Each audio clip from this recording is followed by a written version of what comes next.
आज शनिवार का दिन है जिस दिन अपन इस दरिद्रता से मिलने के लिए पीपल के पेड़ के नीचे आए हैं।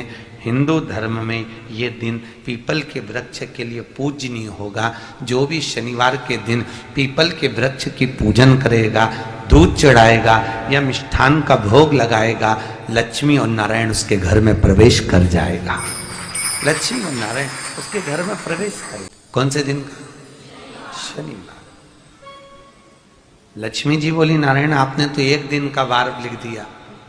शंकर जी ने 7 वार बनाए हैं, रविवार, सोमवार, मंगल, बुध, गुरु, शुक्र और शनि।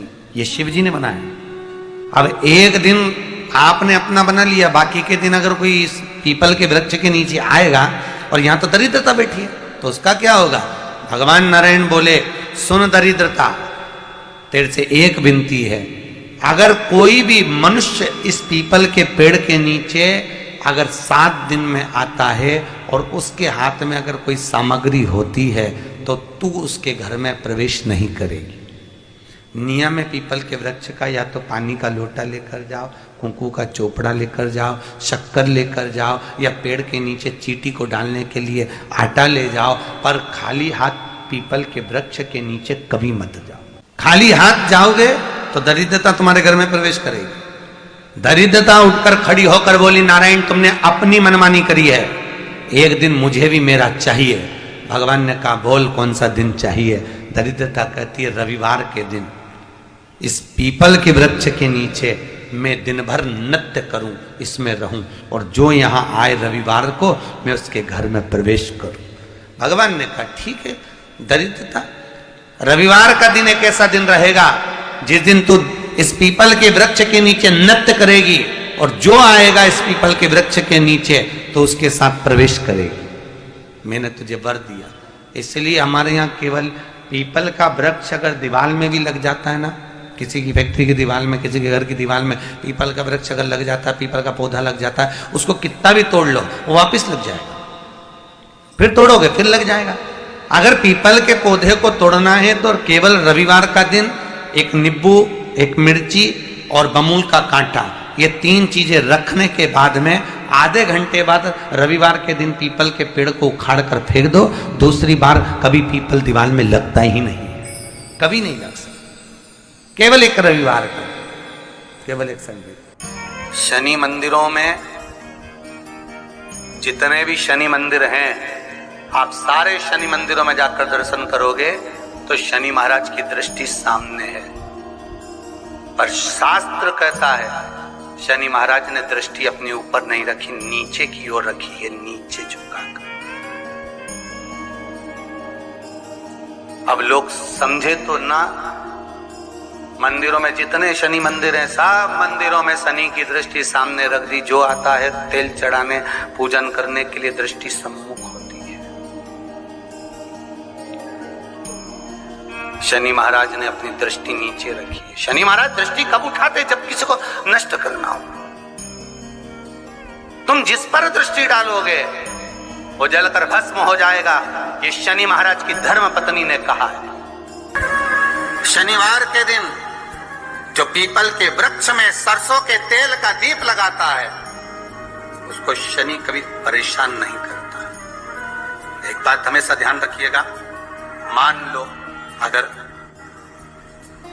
कोई भारी रोग ऐसा शनि महाराज के कारण हो गया हो, अच्छे काम करते करते उल्टे हो रहे हैं, होते हैं किसी किसी के साथ में, विपरीत परिस्थितियां आ जाती है।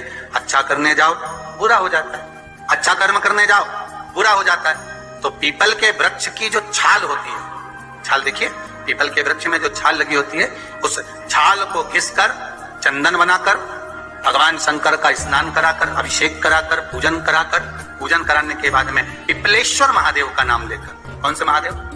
पिपलेश्वर महादेव का नाम लेकर वो जो घिसी हुई छाल होती है उस छाल का तिलक भगवान शंकर को लगा लो और उसी का थोड़ा सा भाग अपने कंठ पर, मस्तक पर लगाना प्रारंभ कर दो। धीरे धीरे जो विपरीत दशा है वो सुधरना प्रारंभ हो जाती है। पर नाम याद रखना, पिपलेश्वर महादेव का नाम।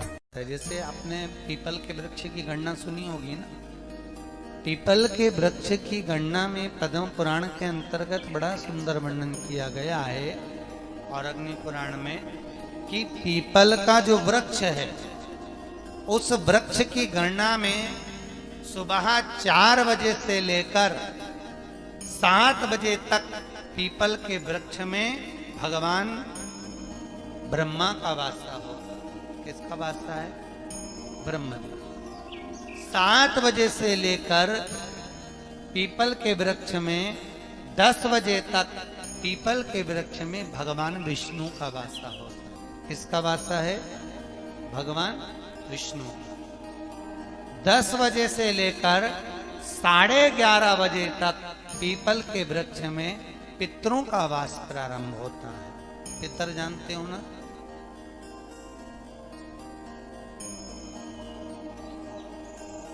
पितर जानते हो ना सब लोग? पितरों का वास 11:30 बजे तक। इसीलिए हमारे शास्त्र विधान में कहा गया, श्राद्ध पक्ष में अगर ब्राह्मणों को भोजन कराना है, श्राद्ध पक्ष में अगर ब्राह्मण जिमाना है, तो 11:30 बजे तक घर में ब्राह्मण जिम लेना चाहिए। 11:30 के बाद में पितरों का वास्ता समाप्त हो जाता है। पितर लोग के दरवाजे बंद कर दिए जाते हैं। तो 11:30 बजे तक पितर लोग के दरवाजे खुलते हैं। तो 11:30 बजे तक पितरों का वासा। 11:30 के बाद में पीपल के वृक्ष में आहूतों का वासा होता है। आहूत जानते हो? जो बच्चे गर्भ में शांत हो जाते हैं, 6 महीने के बाद शांत हो जाते हैं और कुंवारी अवस्था में मर जाते हैं, उनको आहूत कहा जाता है। आहूतों का वासा।